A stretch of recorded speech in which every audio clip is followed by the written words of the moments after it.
malah jadi kayak gini gitu. Kayak sekarang aja kayak persyaratan masuk SD itu ngebaca aja belum bisa ngebaca aja udah diterima Kan MPR, tapi banyak banget dari siswa itu nggak tahu MPR itu apa, atau bahkan dalam pendidikan Indonesia itu mereka nggak tahu kan, mikir ini serius mereka nggak diajarin dulu di sekolah gitu.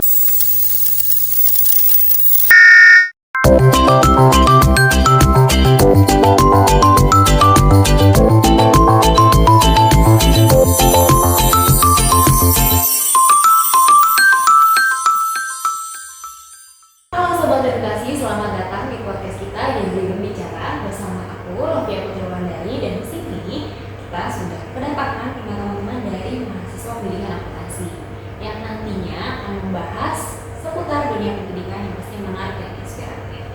Nah, sebelum kita ngobrol-ngobrol lebih dalam lagi nih, kita kenalan dulu sama teman-teman kita yang ada di sini.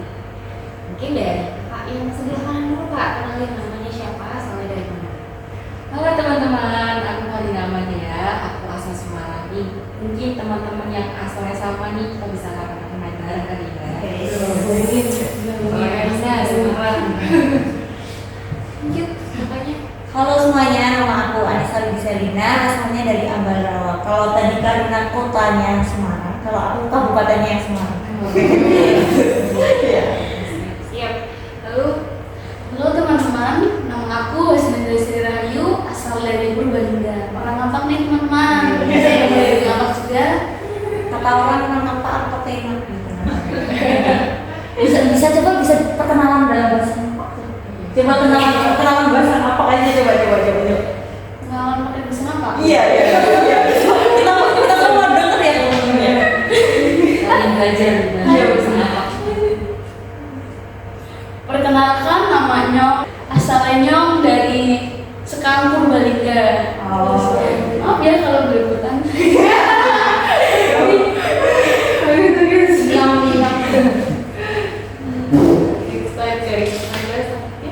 Halo teman-teman, aku Sofia Kombina dari Bekasi.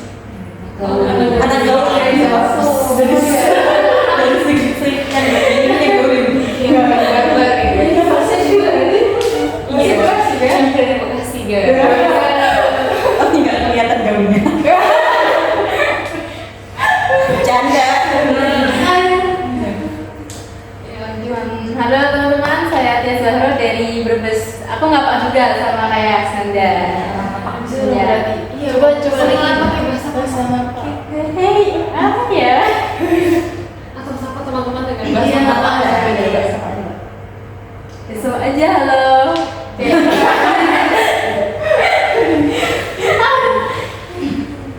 Oke, itu dia tadi perkenalan dari teman-teman pendidikan akuntansi. Aku sekarang mau tanya sama teman-teman semua di sini. Kan udah semester 5 nih, gimana suka dukanya menjalani perkuliahan sampai ada di semester 5 ini? Rasanya gimana aja sih? Kita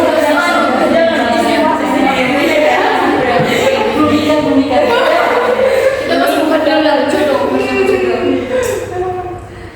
sukanya apa nih teman-teman? Masa dukanya doang? Sukanya banyak Saya suka semuanya suka jajan gitu. Harus tenis di semester ini. Karena kita banyak kerja kelompok, jadinya setiap kelompok kita menghabiskan duit untuk jajan terus. Gitu loh. Karena kita kan memakai sistem kurikulum merdeka ya, jadi kayak gitu banyak sekali proyek-proyek yang di semester ini. Sebelumnya juga sih. Ya langsung aja kita mau bahas tentang kurikulum merdeka dari hal pembelajarannya. Teman-teman kan sebelum ada di bangku perkuliahan ini sudah menempuh banyak jenjang pendidikan dari SD, SMP, SMA, dan dengan kurikulum yang berbeda-beda. Kalian tahu dari perspektif teman-teman sekalian nih, kira-kira kurikulum mana yang lebih efektif? Kurikulum sebelumnya kah atau kurikulum merdeka? Mungkin kalau menurut aku pribadi ya lebih efektif kurikulum merdeka sih ya, karena di kurikulum merdeka sekarang itu kan materinya itu dibuat lebih esensial lagi, jadinya pembelajaran itu lebih dalam lagi gitu loh. Nah kalau misalkan kita lihat di tahun-tahun sebelumnya, kalau di SMA itu kan masih ada yang namanya pembagian jurusan gitu. IPA, IPS, atau nggak bahasa. Nah mungkin di sini teman-teman ada nggak yang dari jurusan IPA atau IPS? SMK sebelumnya. Sebelumnya Iya, kayak juga seru. tidak masuk pendidikan. Mungkin selama di SMA itu ya dengan berbagai jurusan yang banyak itu, ada nggak dari teman-teman itu ngerasa terbebani dengan jurusannya? Kalau merasa aku sukanya sama si jurusan dan harusnya aku masuknya ke IPS, aku mau masuk ke IPA, itu nggak mungkin dari teman-teman. Yang dari IPA mungkin masih terbebani nggak masuk IPA gitu. Oh iya sih, kan aku kan dari IPA kan, terus emang tadinya mau ngambil IPS, enggak, tadinya awalnya mau ngambil IPA yang kayak matematika gitu, cuma bapak aku biar sekalian hitungannya lebih lanjut lagi gitu, akuntansi aja gitu. Terus akhirnya coba deh akuntansi, terus pas udah masuk ke akuntansinya itu ternyata malah jadi bingung gitu, kayak shock gitu, ternyata beda banget ya, nggak ada matematikanya itu ya sedikit. Mau tanya, itu pas udah sebelumnya emang udah belajar akuntansi sedikit-sedikit pas mau masuk gitu kan? Kata kamu mau akuntansi aja gitu, kamu tuh udah mulai belajar atau baru belajarnya pas udah masuk kuliah gitu? Belajarnya tuh pas baru masuk, jadi kayak ngerasa shock banget, kayak harus belajar kayak awal gitu. Sangat relate sih, aku tuh begitu, kayak di hidupku tuh nggak ada rencana masuk akuntansi.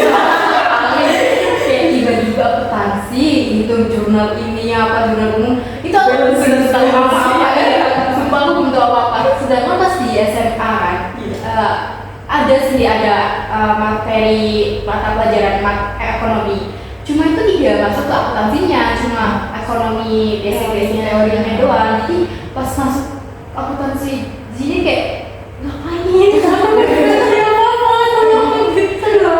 Tapi itu dulu di SMA tuh kan aku dengar ada peminatan apa wajib itu, iya nggak sih? Iya, itu gimana maksudnya? Karena aku udah SMK ya, aku nggak tahu itu jadinya apa.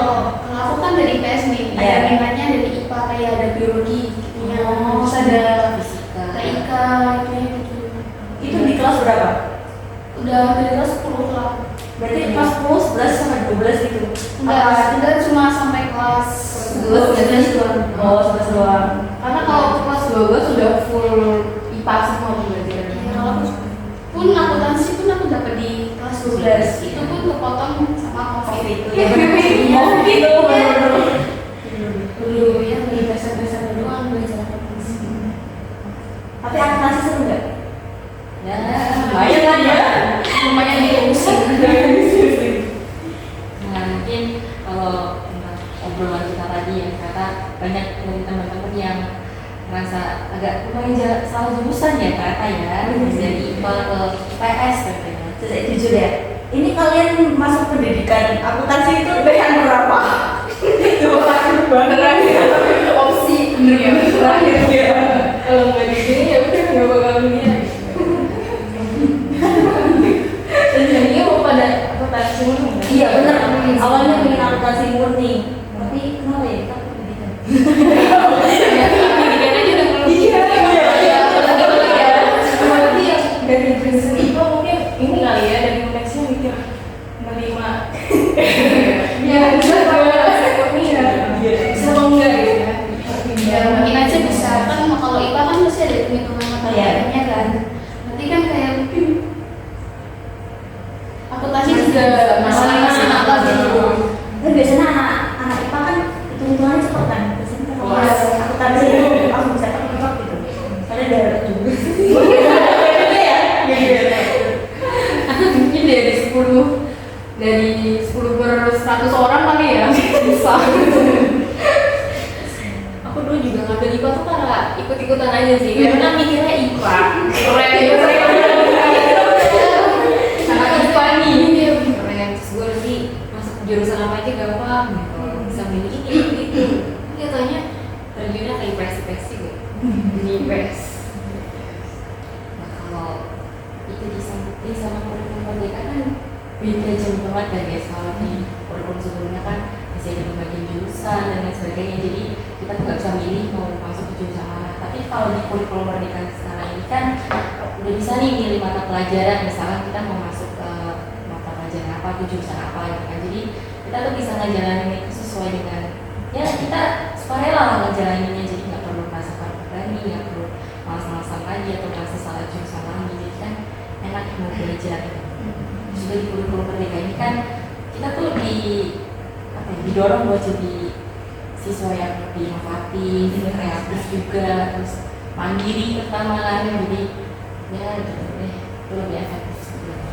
Berarti kalau di kurikulum Merdeka yang ini setelah SMA itu kelas 10 berlangsung kelas 10 itu nggak langsung milih jurusan. Sekarang gitu. Kalau setahu aku tuh SMA sekarang udah ada paketnya, tapi itu emang sesuai minatnya si siswanya itu. Jadi kita bisa milih mata pelajaran yang kita inginkan gitu. Bisa. Tapi itu kalau misalnya ya bisa dapat dua-duanya itu juga bisa. Ada gitu jurusan. Kalau dulu di SMA itu kan tiap tahun tiap ganti kelas kita atau di kelas itu kan pasti sama kelasnya itu selama masih sama teman-temannya kelas 10 nih. Kalau di kurikulum Merdeka itu masih sama, karena kan udah nggak ada penjurusan lagi nih, jadi Ini milih sesuai minat. Itu kayaknya ada sih.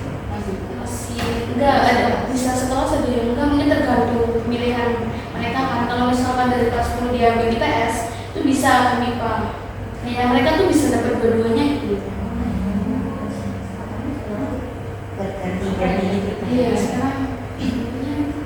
Tapi itu sih yang membuat murid itu lebih milih pelajaran-pelajaran yang gampang aja. Iya, benar. Iya, Iya, iya, iya. iya.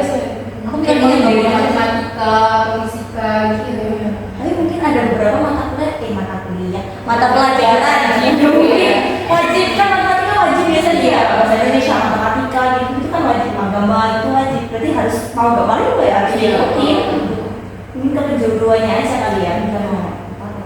mungkin bisa biar lebih maksimal lagi gitu kali kan, kalian ngambil itu gitu apa yang kalian mau, jadi harus setanggung jawab, bisa maksimal ya di situ. Iya sih. Itu dia tadi pendapat dari teman-teman dari perspektif pembelajarannya. Mereka lebih setuju jika kurikulum Merdeka itu yang lebih efektif karena bisa memberikan ruang yang bebas bagi siswa-siswi untuk menentukan minat belajarnya sesuai dengan kemampuannya masing-masing.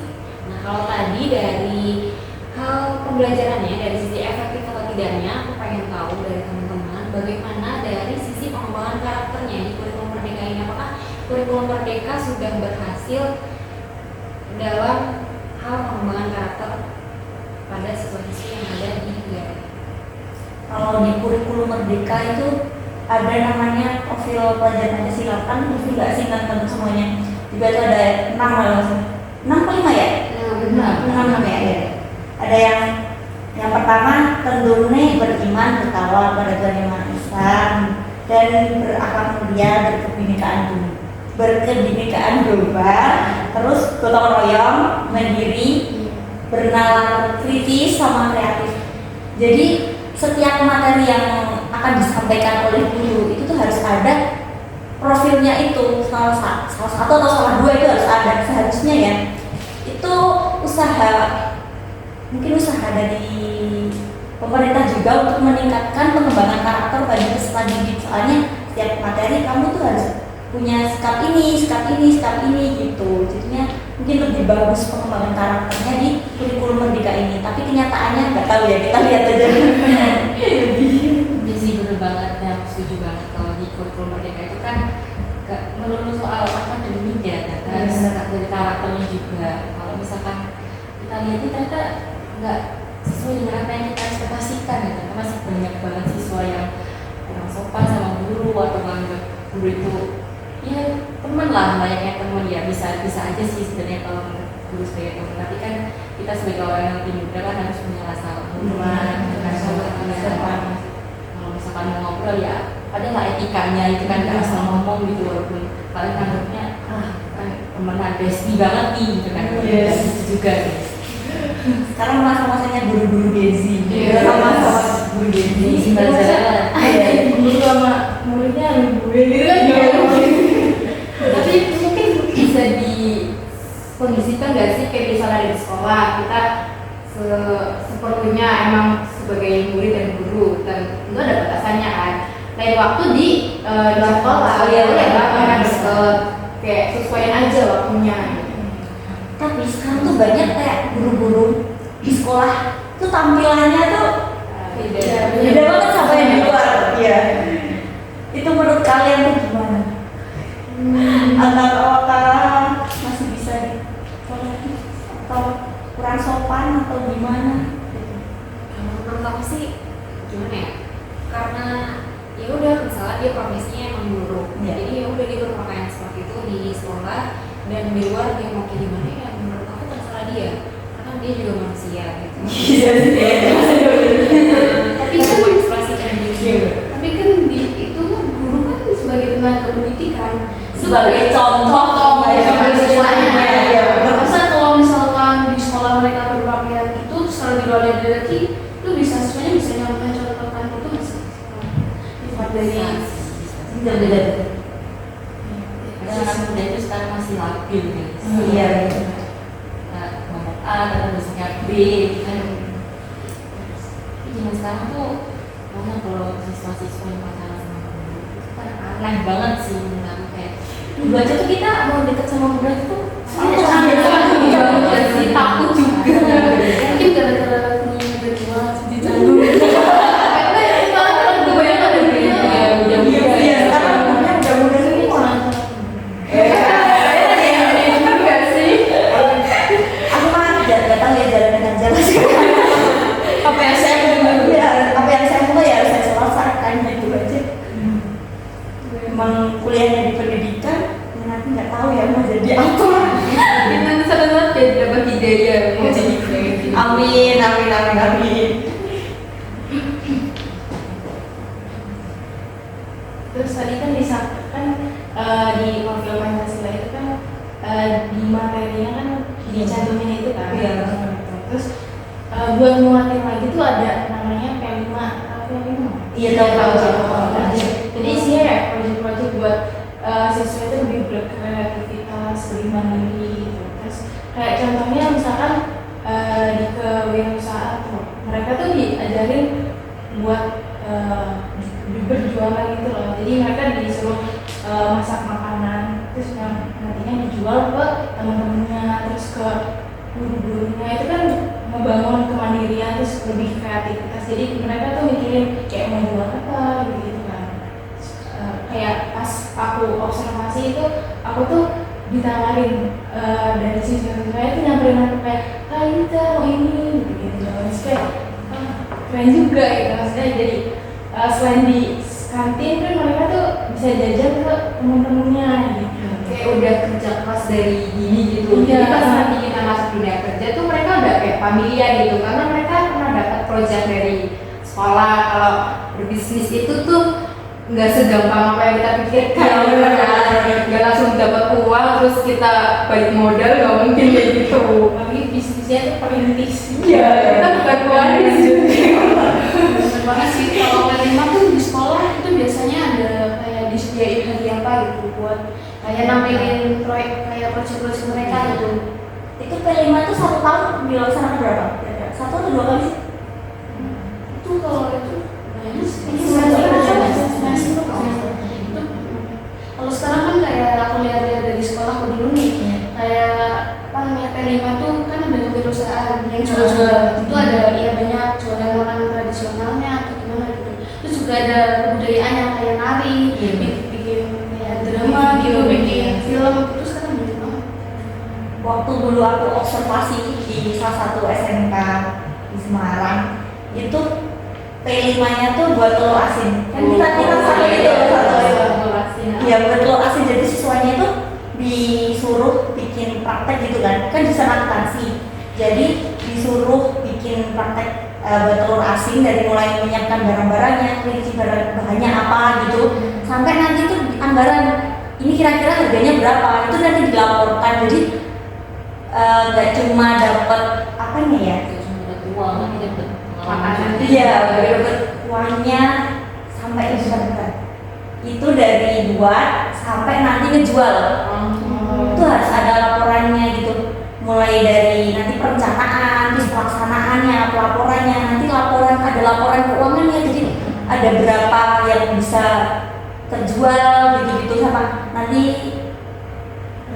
keuntungannya. Iya, mungkin berapa keuntungannya gitu yang dapat. Bagus sih menurutku. Jadi nggak cuma belajar di apa ya, di kelas doang kan biasanya kan kalau akuntansi jurnal mulu itu bener-bener secara real nyata gitu kita bisa tahu lah. Oh ternyata tuh akuntansi itu kalau di kehidupan nyata tuh kayak gini toh gitu. Iya, ada skill ke perusahaannya ya. Iya benar.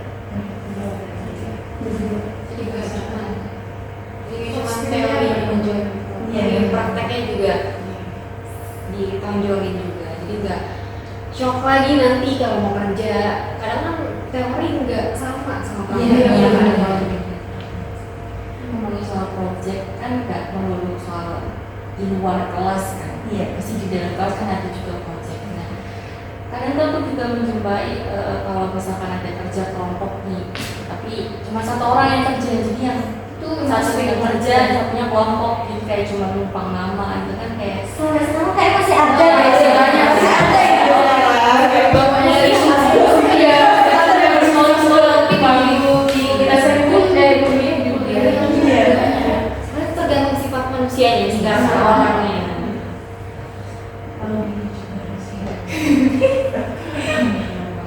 Gitu ya tadi dari P5 tadi banyak sekali kelebihannya, yaitu seperti yang udah teman-teman simak tadi, bahwa P5 ini bisa membuat murid-murid membuka mata mereka akan sesuatu yang ada di dunia luar. Jadi yang namanya belajar itu nggak cuma di sekolah aja, nggak cuma di kelas aja, tapi ternyata kita bisa belajar dimanapun. Karena itu kali ya, kurikulum merdeka ini itu dirancang untuk mempersiapkan peserta didik. Iya, buat ke depan biar siap untuk tantangan kedepannya gitu. Jadinya dirancang ada keterampilan abad 21 untuk mempersiapkan peserta didik dalam tantangan nanti kedepannya tuh gimana sih dunia kerja, dunia yang kita yang di masa depan. Jadi mereka udah siap kali ya dari iya siap mental, siap skill juga. Ada skillnya juga. Iya. Satu lagi itu gak sih, zaman sekarang teknologi udah maju banget tuh kan. Nah pasti semua pekerjaan bisa jadi dilakukan di alat elektronik, misalnya apa, komputer gitu kan. Nah itu kan harusnya sudah diajari dari sejak SMA atau bahkan SMP. Karena aku pernah menjumpai dia tuh udah lulus SMA, tapi dia belum tahu sama sekali masalah Microsoft Word, Microsoft Excel gitu, kayak PPT. Dia tuh kayak kebingungan. Terus aku pernah tanya, kayak pas SMP atau apa SMA kamu gak pernah bikin gitu makalah ataupun project lainnya? Terus dia kayak bilang gak pernah, aku gak pernah dapat itu. Kan seharusnya kan di abad 21 ini kita udah familiar bukan ya sama masalah itu kan ya. Tapi aduh, sangat sayangkan sih kalau ada yang kayak gitu sih. Sudah kan informasi bisa dicari di mana aja ya. jangankan cuma sebatas aplikasi-aplikasi kayak Word atau nggak Excel gitu kan. Aku pernah lihat satu video, ini tuh kayak ada nih satu orang yang tanya ke siswa random gitu kan per sekolah gitu. Itu tanya kayak masih dalam lingkup materi yang umum gitu, kayak misalkan singkatan MPR, tapi banyak banget dari siswa itu nggak tahu MPR itu apa, atau bahkan beberapa pendidikan Indonesia itu banyak yang nggak tahu kan. Kami mikir, ini serius mereka nggak diajarin dulu di sekolah gitu kan, padahal itu adalah materi yang umum banget gitu loh, dasar gitu kan. Itu juga ada yang ditanya singkatan SMP sekolah makan pentol itu astaga, itu emang bercanda atau mereka emang nggak tahu itu. Iya itu pernah itu lewat mungkin teman Mungkin itu efek merdeka belajar gak sih? Iya, itu Jadi mereka dari mau itu. iseng belajar apa gitu.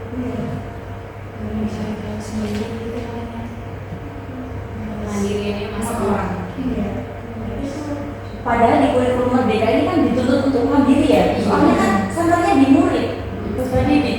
Jadi guru hanya memfasilitasi, tapi kalau muridnya kayak gitu ya gimana gitu. Gurunya juga iya aja kalau misalkan belajar gitu.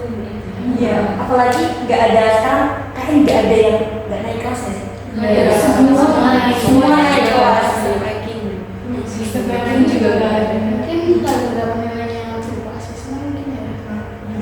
Sebenarnya itu bagus juga sih ya, jadi yang nggak ke bilang tuh kayak gue pengen dapat nilai bagus nih, Jadi apa ambis ngalamin lagi, ngalamin segala cara kayak nyontek aja lah, pengen nyontekan gitu.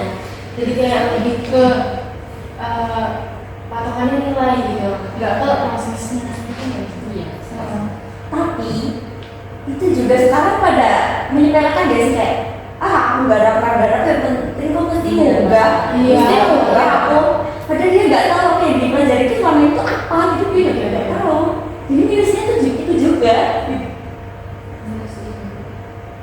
Bukan dari lingkungan juga ngaruh sebenarnya, dari orang tua sendiri kan. Iya seharusnya orang tua itu karena ini kebebasan, maka tuh orang tua juga perlu Ngawasin juga ya, nggak ngelepas semua kan ya. Gak cuma mempercayakan mereka sama sekolah doang. Anggapannya kan kalau di sekolah pasti ya paling guru ngajarin ini lah, kayak jadi di rumah nggak usah diajarin lagi. Itu juga ada orang tua yang berpikir kayak, ih susah banget nih gue ngajarin anak ini, gue nggak ngerti udah nanti gurunya aja. Padahal di sekolah aku nggak maksimal. Jadi anaknya juga kan adikku ya, misal adikku di kelas dia nggak paham, dia tanya-tanya di rumah kan, suruh ngajarin.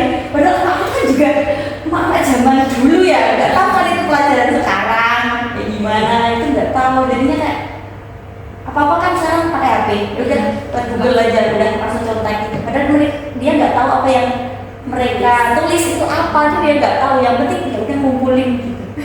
Itu bener-bener yang penting selesai gitu katanya. Allah gak usah. Tapi mungkin ada ya dari kita ya. Biasanya kalau kerjain gitu juga nggak kayak yang penting yang penting selesai lah ngumpulin. Pasti. Ya, itu dia tadi kekurangan dari kurikulum Merdeka. Terus aku mau tahu dari sisi teman-teman nih bahwa dari berita yang aku baca, dari artikel aku baca, ternyata kurikulum Merdeka ini diadaptasi dari kurikulum Finlandia. Nah, tapi ternyata kenyataannya setelah diterapkan di Indonesia sesuai dengan pengalaman teman-teman tadi masih banyak yang tidak sesuai dengan harapan. Seperti ini nih, aku ada contoh kasusnya. Masih banyak sekali anak-anak SMP yang belum bisa membaca, yang seharusnya di tingkat SMP kan udah apa ya? Udah bukan tugas dari seorang guru SMP lagi mengajarkan bagaimana caranya membaca, menulis dan juga berhitung.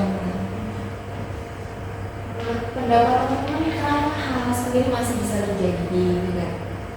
Biasanya itu dari lingkungan sekitar, faktor lingkungan sekitar kayak lingkungan sekitar masyarakat bersama orang tua ya. Mereka tuh mikirnya apa sih di sekolah nanti diajarin kayak membaca, menulis, menghitung gitu kan. Jadi mereka nggak perlu repot-repot kali untuk belajar di rumah. Terus juga bisa jadi pas orang tuanya ngajarin anaknya nih, misalkan anaknya tanya PR, tapi ternyata anaknya tuh nggak paham-paham. Terus kan aku udah tanya ini, tapi tetap nggak paham-paham. Ternyata udah jelasin panjang lebar, ternyata si anaknya tetap nggak paham. Dan itu tuh bisa jadi membuat anak itu jadi capek, terus marah gitu kan. Jadinya ngebuat anak itu nggak berani tanya lagi, aku nggak mau belajar lagi. Jadinya mereka ya udah berangkat sekolah aja udah termasuk belajar, mungkin menurut mereka kan begitu. Soalnya sekarang kan mereka tuh mikir kerjain tugas, misalkan ada tugas nih, kerjain tugas sama dengan belajar gitu kan. Iya. Jadi kalau udah kerjain tugas ya udah berarti sudah belajar ya, itu nggak usah belajar lagi yang lainnya. Gitu. Dan kalau misalkan di sekolah itu mungkin bisa jadi anak-anak tuh jadi takut duluan buat tanya gitu kan. Misalkan ada yang nggak tahu tapi mau tanya takut karena udah trauma duluan kali ya tanya di rumah, tapi nggak marah gitu, karena marah lagi di sekolah ya dan juga iya aku mau tanya gimana gitu kan. Mungkin juga ada teman tadi nggak sih kalau menyorot sama kurikulum Finlandia kan. Kalau di Finlandia kan emang dari kecil mereka udah disiapkan dari kelas berapa sih itu, kelas SD atau apa, ya udah mereka udah siap bahwa pas seperti membaca, menulis sama itu tuh kayak mereka udah dapat pembelajarannya baik di rumah maupun di sekolah pun mereka juga ya guru dan orang tua kompak gitulah ya. Iya, Kalau dibanding di sini kan ya seperti kata Mbak Karina kan tadi, mereka guru lebih mengedepankan Iya. siswanya buat tanya gitu. Iya. dapat diri gitu. soalnya di kurikulum merdeka itu kan senternya siswa, Siswa. jadi itu mereka tuh harus punya inisiatif untuk bertanya. Nggak, kalau dulu kan keter ayo tanya, kalau sekarang kan terserah kamu, kalau mau bisa ya tanya, kalau nggak bisa ya terserah kamu gitu kan. Iya, Kan? benar. Tapi yang membuat anak-anak jadi nggak tanya ini ya mungkin karena trauma Tanya, iya. iya. Nggak mau lagi yang tanya, harus iya nggak mau lagi. Bisa kalau di rumah tanyain sama emaknya, lah kamu tadi berarti nggak di rumah di sekolah, kok masih tanya saya gitu. Nanti malah kena marah lagi sama emaknya, belum tugasnya belum selesai. Gitu sih. Terus sekarang kalau misal nggak tahu kan langsung cari di Google aja. ChatGPT ya. ChatGPT udah langsung salin gitu. Yang penting selesai tugas kita gitu. Kok kita sih? Pelaku jangan-jangan. Terus kadang kerjanya mepet deadline, dan yang penting ngerjain aja lah. Selesai, yang penting selesai, nggak selesai kumpulin kan. Kayak adek aku juga, dia tuh dulu kelas 4 masih suka nanya tuh ke aku, kayak gimana caranya gitu. Awal-awal sih masih sabar ngajarinnya. Lama-lama tuh nggak mudeng-mudeng. Bisa jadi takut buat saya. Sampai ini nggak pernah nanya lagi. Kalau adikku masih nanya sih, walaupun apa ngajarin kan emang galak ya, galak banget sumpah. Padahal nggak kasihan gitu, padahal aku dulu pernah di posisi itu gitu. Kan dia diajarin sama temanku kan juga gitu kan, keras gitu. Sekarang dia tadi, tapi emang ngeselin sekarang gitu sih. Kok nggak paham padahal itu gampang gitu. Jadinya kayak, oh my god, sekarang sih. Jadi sebenarnya pentingnya peran dari keluarga atau orang tua ya. Itu bagus sekali. Tapi kalau dia dari kurikulum lainnya itu kan ada tes ya. Jadi kita kan juga ikutan ya ada tes. Jadi cuma berpacu sama tugas dan tugas. Nah, jadinya bikin siswa itu jadi nggak ada belajar lebih ya. Jadi mereka nggak mencintai ya kerjain tugas sambil belajar dan selesai kumpulin tidur. Ini udah nggak belajar lagi. Ya beda banget. Sekarang juga di sekolah-sekolah kan udah gak ada masuk kayak situ ya. Mereka tuh kan penilaiannya dari asesmen, dari proyek-proyek mereka yang dikerjakan. Kayak waktu itu kan aku pernah observasi di sekolah salah satu SMA lah di Semarang. Itu tuh kata gurunya tuh banyak siswa kelas 10 yang belum bisa membaca, menghitung sama menulis pun ada yang belum bisa gitu. SMA ini kan SMA. Ini kan SMA, ini lebih parahnya SMA. Astaga, SMA masih belum bisa baca, belum bisa Kayaknya ya, tapi harusnya udah bisa sih ya. Dan mungkin juga gara-gara ada COVID kan, waktu itu kan COVID juga kayak COVID ya, kenapa kayak disalahkan gitu COVID ini sekarang mau disalahkan?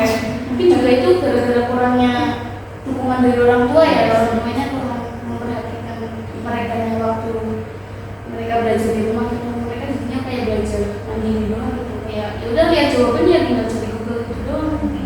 Sekarang juga kebanyakan main HP nggak sih? Iya, game. Ini bener banget TikTok main ini Iya,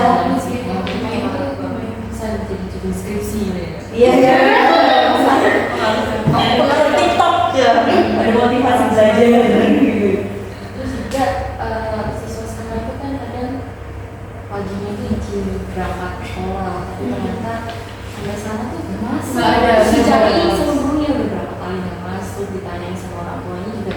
Orang tuanya tanya, anaknya udah berapa sekolah kan? Ternyata malah main atau nggak keluar. Parahnya lagi, mabuk makan, rokok, itu udah banyak banget guys. Bahkan di kurikulum sebelumnya pun juga udah ada, jadi kayak ya tambah lagi lah sebagai Iya, ya kan memberi kebebasan ya sih. Tapi terlalu bebas nggak tahu diri. mungkin harusnya nggak boleh dibebasin gitu kan.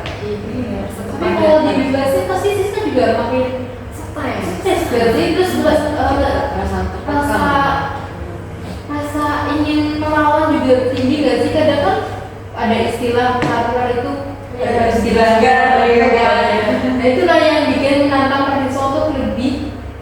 alurnya itu mungkin bebas tapi yang nggak terlalu bebas. Iya gimana sih? Iya, gimana ya coba? Bebas tapi nggak terlalu bebas tuh gimana guys? Mungkin jadi PR buat negeri kita. Iya, buat kita juga guys. Iya.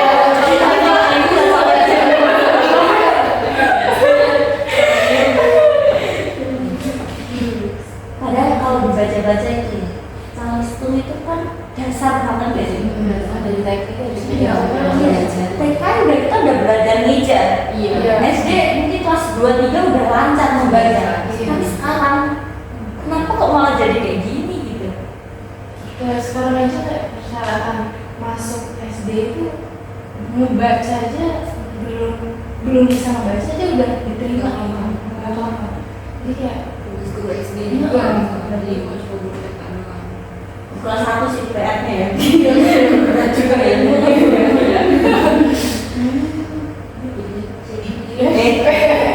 Iya, kalau dibandingin sama di Finlandia, Iya, benar.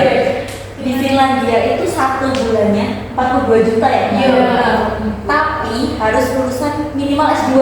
ya jadi kualitasnya juga Kurang kelasnya nggak main-main di Finlandia, sedangkan kita saya sudah bisa jadi semua ya. Iya, bahkan kalau nggak satu juga bisa. Iya benar. Bahkan ada yang lulus misalnya SMK, SMA itu yang ditawarin jadi guru gitu. Iya. Bisa awalnya sih bilang nggak apa-apa nggak kuliah nggak cuma ngajar TK atau PAUD gitu ya. Tapi nanti kedepannya juga pasti disuruh kuliah. Soalnya tugas guru itu nggak cuma sekedar itu, masih banyak banget tugas guru gitu guys. jadi nggak cuma bisa disalahin dari siswa atau orang tua, tapi tetap kualitas guru dan harusnya pemerintah juga bisa lebih perhatian lagi sama guru-guru yang negara. Terus guru di Finlandia untuk menjadi guru di Finlandia itu seleksinya ketat banget 10% dari universitas. Iya dari universitas yang terbaik. Itu yang benar. Kalau misal kita di Indonesia mungkin ya 10 besar itu pada jadi apa? Jadi dokter kan pilihnya, gak ada jarang yang jadi guru gitu. Iya yang gajinya guru, yang gajinya lumayan fantastik misalnya jadi dokter. Orang minta sekarang jadi apa? Jadi dokter, terus jadi pengacara gitu, yang jurusan kulit keren-keren gitu. Padahal guru itu dasarnya gak sih kayak Dasar dari suatu negara maju gitu. Pendidikannya udah susah gini kan kayak mikir lama gitu loh sama yang non pendidikan jadi kan udah parah udah sulit gitu kan. Apalagi kayak dasar pendidikan tuh sih diremehkan ya. iya ya. Kalau menurutku sih jadi dipandang oh jadi guru ya. Padahal kan mereka bisa jadi dokter, bisa jadi pengacara. Iya, bisa jadi pengacara, jadi dokter itu semua gara-gara ada guru. Kenapa bisa diabaikan gitu Iya.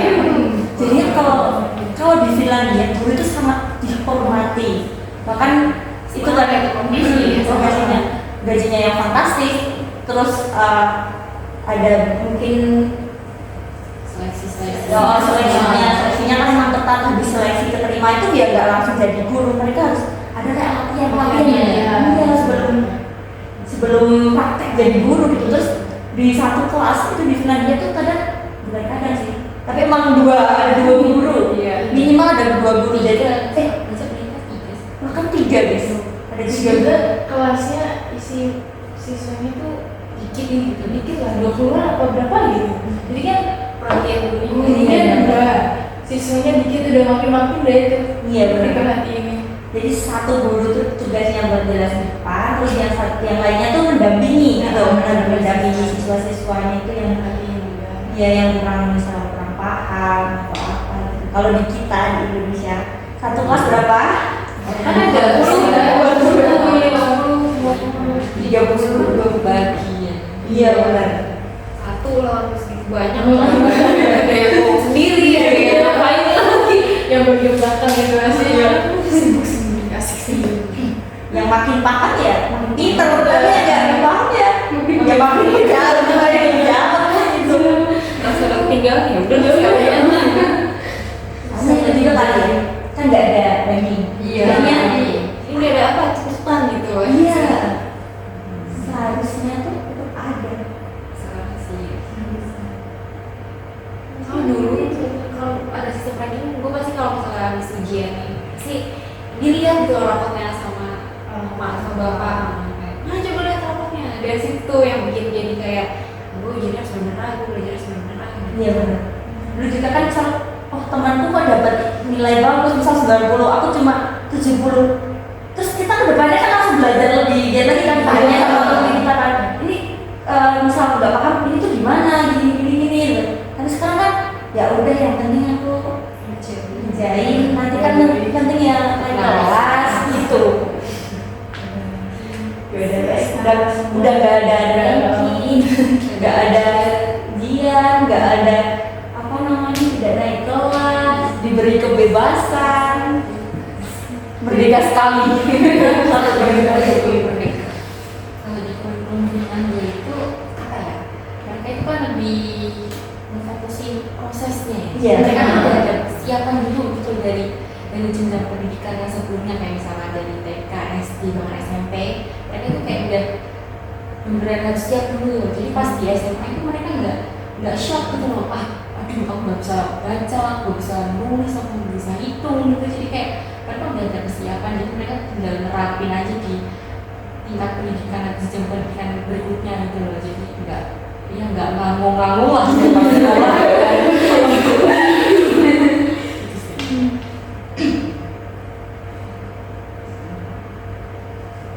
Mereka di Finlandia tuh yang penting kami berproses, lihat hasilnya tuh belakangan gitu kan. Terus di saat Finlandia udah nerapin keterampilan abad 21, di kita masih mempersiapkan gitu kan.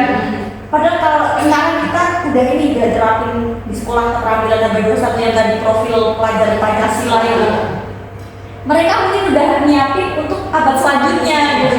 Jadi kita tuh agak ketinggalan juga di situ. Mereka udah nyuruh, kita baru terjun gitu. Iya benar. Jalan jauh ya. Biar jauh.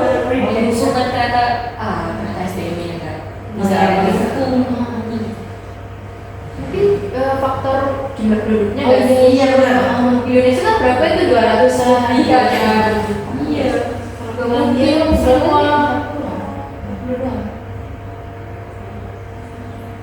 udah sih itu biasanya. Iya, kayak gitu kali ya. Nggak ada kesiapan kalau misalkan punya anak tapi ternyata anaknya nggak diperhatiin pendidikannya, itu kan bisa salah sih kalau pendidikannya. Ya, semuanya tuh saling berkaitan. Nah, ini aku ada satu contoh kasus lagi, sempat aku baca dari salah satu platform berita tentang murid yang melayani guru di Denmark yang terinfeksi perlunya fasilitas konseling di sekolah. Nah, kalau aku baca kemarin kronologinya itu tuh karena si siswanya nggak mengerjakan tugas yang seharusnya dikumpulkan hari itu. Nah, terus abis itu si siswanya ini saat ujian tengah semester tiba, si gurunya tidak mengizinkan siswanya tersebut untuk ikut UTS tersebut. Nah, jadinya si siswanya dendam, sakit hati sama gurunya. Terus akhirnya merancangkan merencanakan membacakan terhadap gurunya.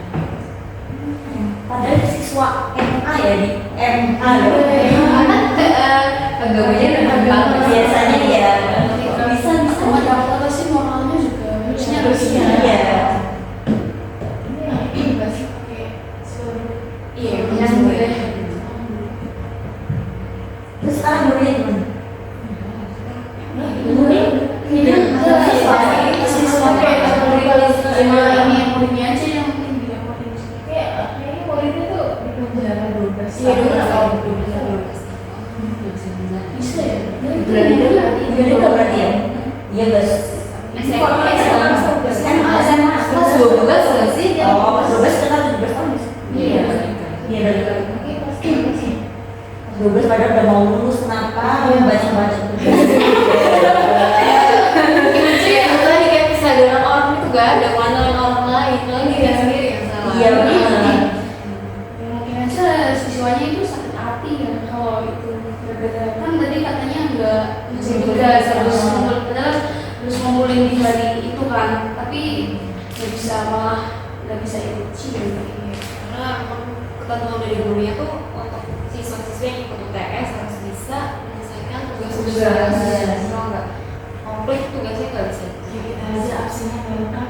Bisa. Ya itu kan. Tapi dulu aku di SMK itu emang sebelum UAS itu wali kelas tuh ada daftarnya, daftar semua mata pelajaran itu didaftar, terus kamu harus minta tanda tangan itu, tanda tangan guru setiap mata pelajaran gitu loh. Jadinya nanti dicek sama masing-masing gurunya itu, ini kamu udah selesai belum semua tugas, terus kurang berapa. Kalau misal belum dapat tanda tangan, kalau misal ada yang belum terselesaikan tugasnya itu nggak dapat tanda tangan. Jadi pas hari UTS, misal UTS atau UAS itu ya nggak bisa, soalnya tanda tangan guru mata pelajaran itu belum komplit, nggak bisa. Kamu harus saya pakai dulu ya pada kerjain ya. Tapi ini bisa-bisanya kepikiran untuk membaca gitu. Apa mungkin kata-kata dari gurunya yang mungkin bikin sakit hati? Kan Gen Z katanya gampang gitu ya. Kalau Emosinya jadinya Iya, stabil. Nah, dari banyaknya kasus-kasus seperti ini kan salah satu dari banyaknya ya. Aku cuma nampilin ini doang. Menurut kalian kenapa sih Indonesia itu memilih kurikulum Finlandia untuk diterapkan di Indonesia? Kenapa nggak kurikulum dari negara lain? Kan banyak dari Singapura, dari Australia. Kenapa harus kurikulum Finlandia?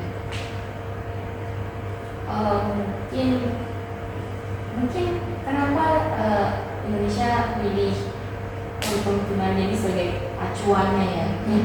Salah satunya ingin masyarakat ini terutama anak-anak itu jadi lebih mandiri, terus juga lebih punya inovatif lainnya gitu kan. Kadang anak-anak itu suka terima iya aja tanpa punya pandangan yang luas gitu kan. Terus juga sebenarnya itu kita anak-anak muda itu punya pemikiran yang luas. Jadi kalau misalkan ditanyain kayak pendapat atau ide gitu ya, kita tuh istilahnya sebenarnya kita nggak mau menyuarakan itu karena nggak ada uang gitu. Jadinya mungkin Indonesia menerapkan sistem itu, sistem kurikulum Finlandia di Indonesia.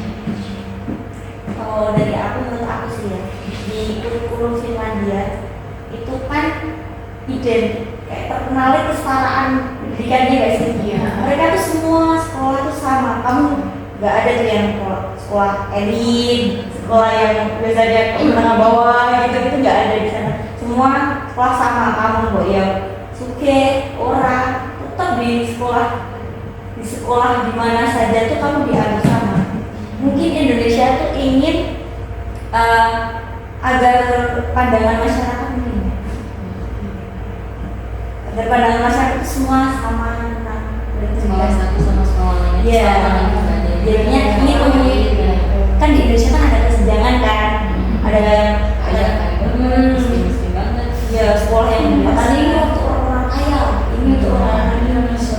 Iya, mungkin Indonesia ingin mengatasi kesenjangan itu dengan kesetaraan pendidikan. Iya. Ya. Iya, tapi ternyata itu masih kurang banget diterapkan di Indonesia.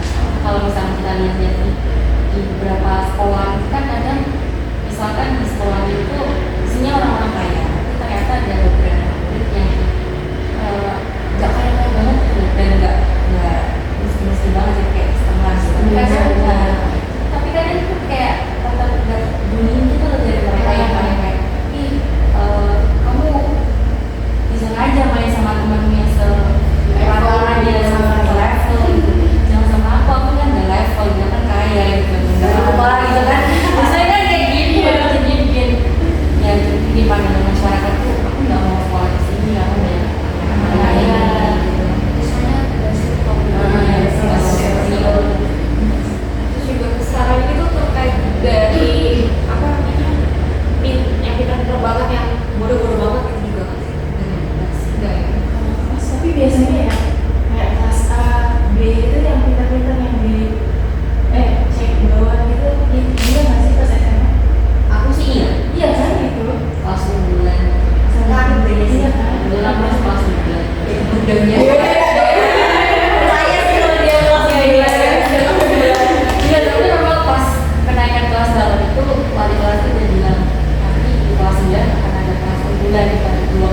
berapa ya? Kelas B sama kelas C kan. Kebetulan aku masih di kelas B. Tapi nggak tahu kalau sekarang itu masih ada sistem-sistem kayak kelas bulan atau enggak. Walaupun semua sekolah jalurnya sama gitu kan. Jadi bener banget. Tapi itu nggak sih mereka lupa kalau Indonesia kan luas, apalagi yang di daerah 3T itu Iya. kan pasti nggak semuanya mendapatkan pendidikan, jadi kayak nggak merata gitu lah pendidikannya. Pas COVID kemarin kan kebanyakan online kan, nah yang 3T itu kan terpencil, tertinggal, terus ini apa lagi apa? Ya pokoknya itu lah ya kan. Maaf ya. Kalau mereka susah tuh akses internet, Iya. kan sampai naik gunung atau naik apa gitu untuk mendapatkan sinyal. Jadi kalau menerapkan kayak kurikulum Finlandia agak sulit juga ya. Iya. Nggak tahu lah itu kurikulumnya tapi mereka nggak ngeliat sisi-sisi kayak gitu. Iya, mereka nggak melihat bahwa SDM kita masih belum siap, sarana prasarana juga belum siap, dan lain sebagainya masih banyak yang belum siap. Tentunya kan kurikulum itu nggak langsung berhasil kan ada kayak setiap perkembangannya, perpaduannya gitu. Kan bukan semua kurikulum yang terbaik katanya segitu ya. Iya. Yang bisa diterapin gitu semua. Tapi Finlandia pernah jadi ranking nomor 1 kurikulum dalam sistem pendidikan pendidikan. Indonesia mau meniru tapi nggak bisa padanya. Mungkin jangan bilang nggak bisa ya, belum bisa ya, belum Mungkin bisa, 25 tahun masih kurang. masih sangat kurang. Karena ada lagi Ya, semoga aja sih apa namanya kurikulumnya nggak terus sebenarnya tuh katanya cuma ganti nama doang, tapi dalamnya itu nggak benar dirubah. Lagi kita ya, proses indikasi perlunya fasilitas konseling di BK. Bukannya perlu konseling sekolah. Tapi kadang sekarang siswa itu kayak nggak mau cerita gitu, karena takut akhirnya dia kadang kan guru-guru kan suka cerita itu satu mulai ini sih mereka tuh kayak ngerasa nggak aman, walaupun sebenarnya tugas BK itu kan nggak mesti ceritain lah semua guru kecuali soal kelas mungkin nanti dari luar kelas ke wali murid gitu kan. Jadi sekarang kayak dari BK gitu, guru jadi kan sini ya guru keluar Jadi Pas viral. mau jadi itu rasa nggak aman ya, seharusnya bisa cerita apa aja di dalam mereka aku karena untuk berkeluasan murid-murid siswa. Sekarang tuh siswa lebih sering curhat sama guru sendiri daripada BK gitu.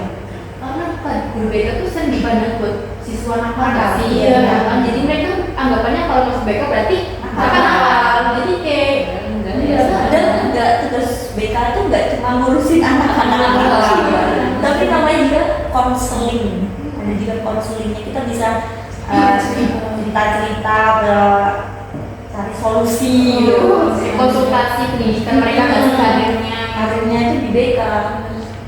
Ya, misalkan kita kayak kalau kayak dulu kan kayak kita kelas 3 SMA nih, pasti kan perlu banget kayak bimbingan buat masuk ke Iya. universitas mana sama jurusan apa sih yang cocok sama kita mau. Sangat-sangat membantu ya, jadi ada gambaran ya kan. Oh kita tuh jurusannya minatnya ini ya mau jurusan ini. Tapi ternyata masih banyak yang sama jurusan.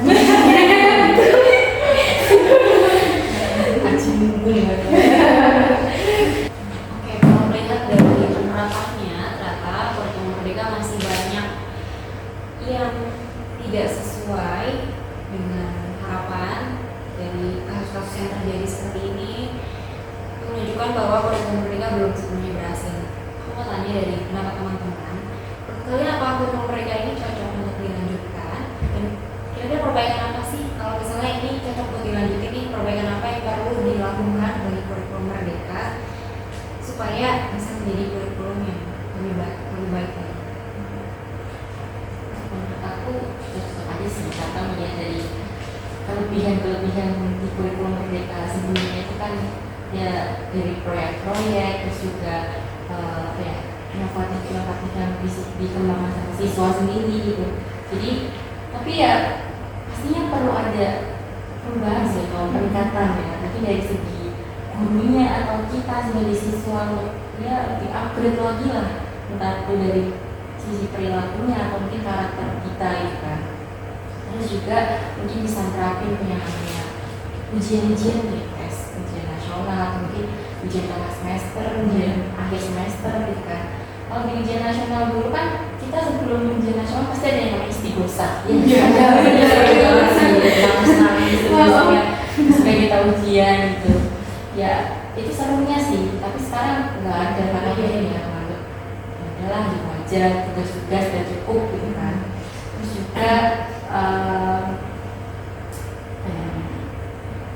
bisa nerapin sistem tinggal kelas nih, biar siswa-siswa tuh ada usaha lebih atau merasa takut kalau misalkan nanti pas rangkaian kenaikan kelas dia tinggal kelas atau gimana kalau nilainya yang belum bagus atau yang belum sampai maksimal, jadi mereka ada usaha lebih biar caranya biar mereka tuh nggak tinggal kelas gitu, jadi tetap naik kelas dengan pencapaian yang mereka dapatkan sendiri atau lakukan sendiri. Kayak gitu ya. Iya. Setuju juga sih yang kalau aku sih masih bisa dilanjutkan karena potensinya begitu besar ya kurikulum kita ini untuk meningkatkan kualitas pendidikan di Indonesia, karena kelebihannya tadi yang mempersiapkan keterampilan kedua satu dan lain sebagainya. Terus ada juga yang kita bisa lihat langsung praktiknya langsung, nggak cuma teori gitu, adanya P5 itu kan benar-benar sangat membantu siswa untuk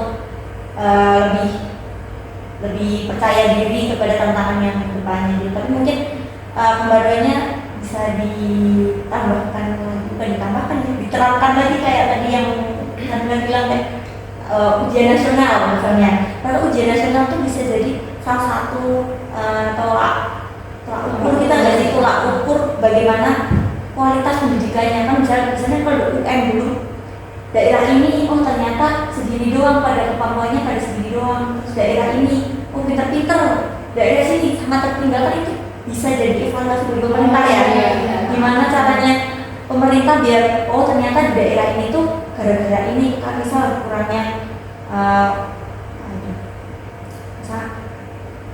misal soal-soal yang kritis itu nggak bisa, berarti gimana nih biar dia bisa berpikir kritis. Terus misal di daerah ini ternyata bahkan membaca berhitung sih bukan kalau kan itu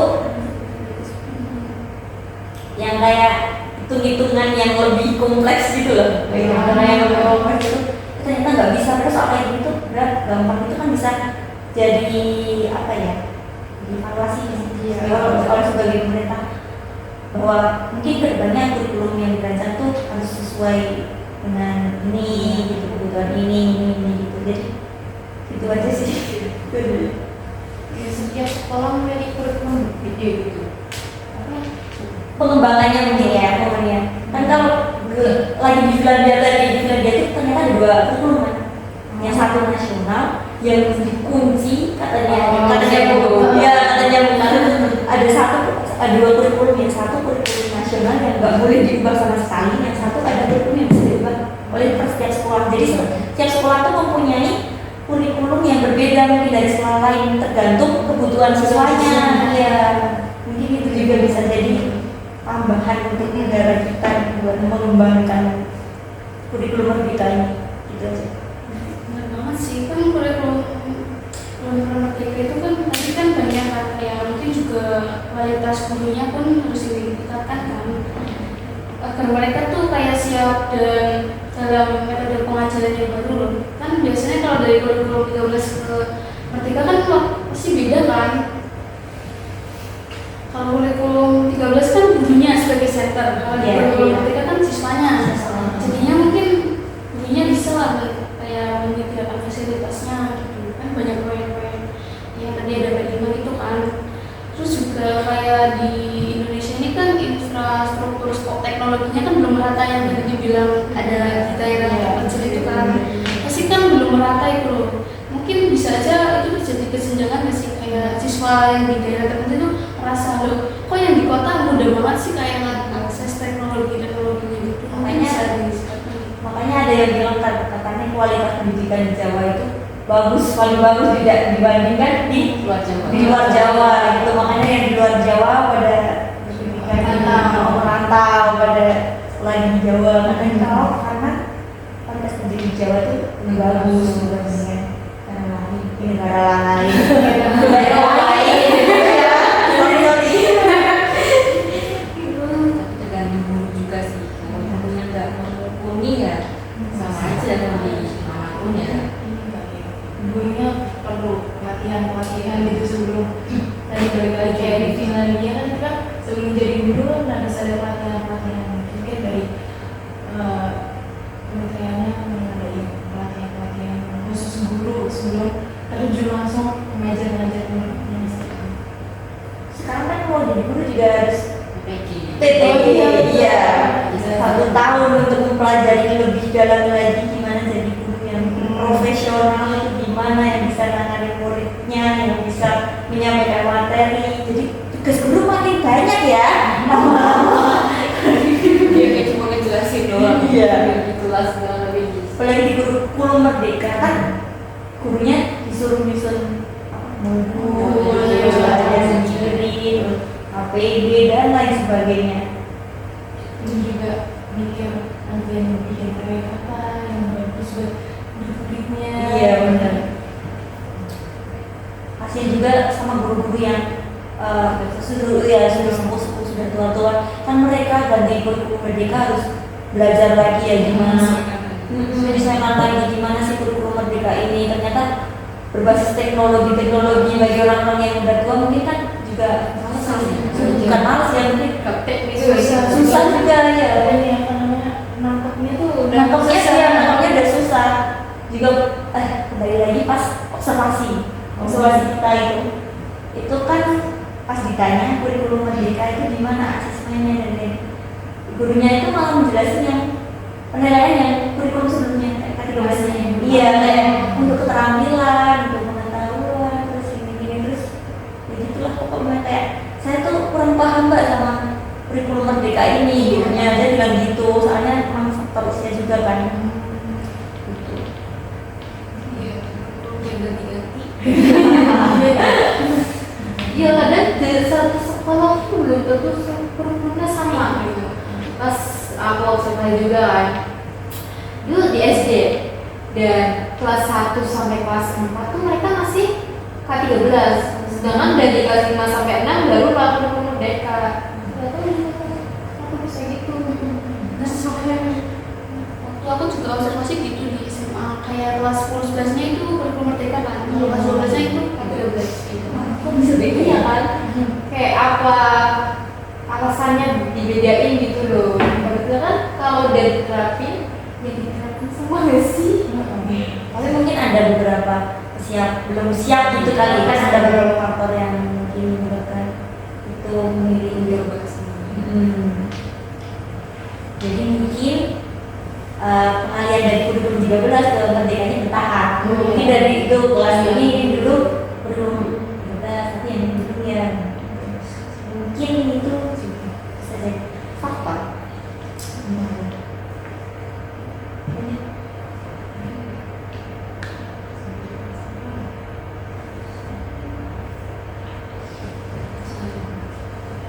Oke, itu dia tadi ternyata dari teman-teman berpendapat bahwa kurikulum merdeka ini masih cocok untuk dilanjutkan di tahun-tahun berikutnya, namun masih harus mengalami banyak sekali perbaikan, tentu dari sisi kualitas gurunya, siswa-siswinya, dan juga infrastruktur yang seharusnya merata di semua daerah.